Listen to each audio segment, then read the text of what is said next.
भरे यहीँ हस्पिटलमा आएर जोखे त हो नि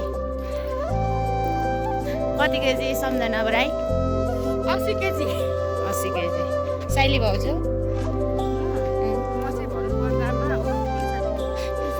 म चाहिँ दुईचोटि जोखेर 80 केजी है म जोखेर 80 केजी है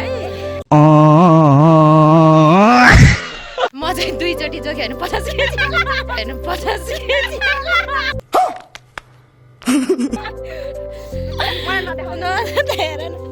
ऊ देखिनुको लागि अघि चाहिँ फेरि गइरहेको थियो बोक्नुको भनेर अब हामी अलि सिनेकै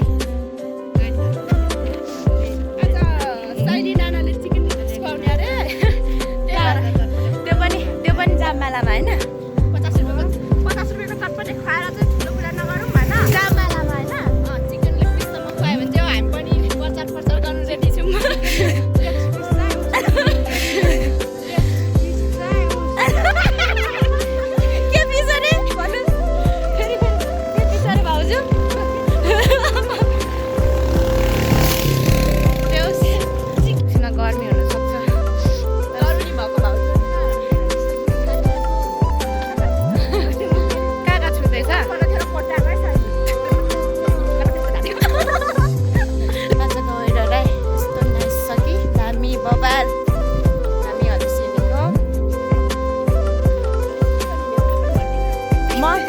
भाउजू हामी हलिसिक मेन कुरा त्यो देखाउनु न त्यो के हामीले बनाउने हिँडेको निकालेर देखाउनु न निकालेर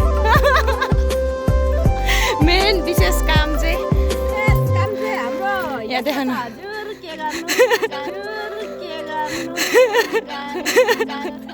गरिब दुःख भात खानु पाइँदैन यति बनाएन भने गाह्रो छ भन्नु न भन्नु के फर्किम जस्तो छ है लेग पिस नआउने रहेछ लेग पिस नखाउने हो जाममालामा के भाउजू सस्तो होटल हो नि त जाममाला भनेको त गाइस मिठो हुँदैन अरे लेग पिस कहाँ हुन्छ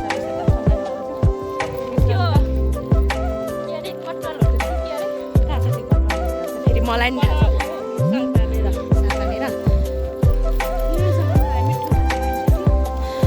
लु है त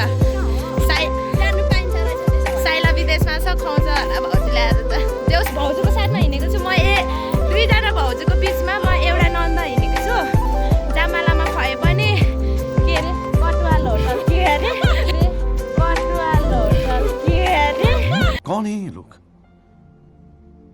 कहाँ से आते हैं अरे जाममालामा खुवाए पनि खानु चाहिँ पर्यो खुवाउनु चाहिँ पर्यो नन्दा बहिनीले कति खान्छ र खुवाउनु चाहिँ पर्यो है दुईजनाले दुईजना भाउजू भएपछि त्यही त फेरि दुईजना भाउजूको बुढोहरू चाहिँ विदेशमा हुनुहुन्छ मतलब मेरो दाइहरू चाहिँ विदेशमा हुनुहुन्छ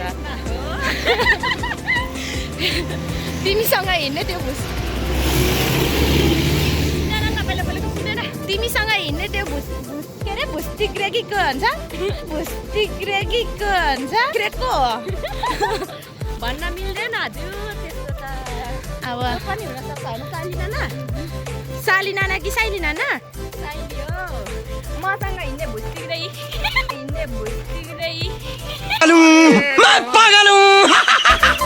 विदेशमै सक्यो क्या यस्तो त मौसम राम्रो छैन है हाम्रो साइली भाउजू के कोटाउनु थाल्नुभयो फेरि हजुर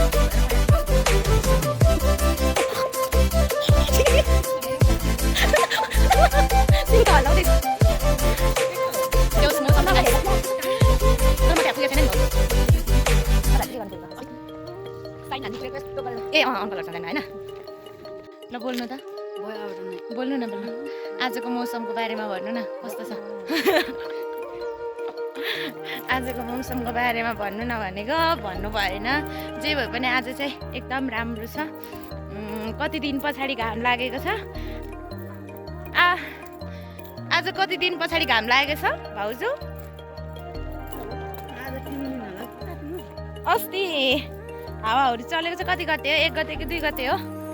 धेरै 2 गते हो। हावाहुरीले अस्ति चाहिँ झन्डै लग्यो हामीलाई। तर हाम्रो गाउँमा चाहिँ त्यस्तो केही नि भएन। अरू ठाउँमा चाहिँ अब होइन धेरै क्षति पुऱ्याएको रहेछ भन्ने थाहा पाइयो।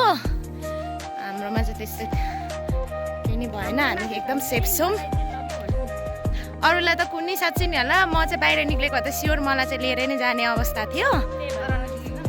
तर म निक्लिनँ। ढोका ठुनेर बस्दैन त। म पनि कहाँ त्यस्तो छु र बाटो पुछु त।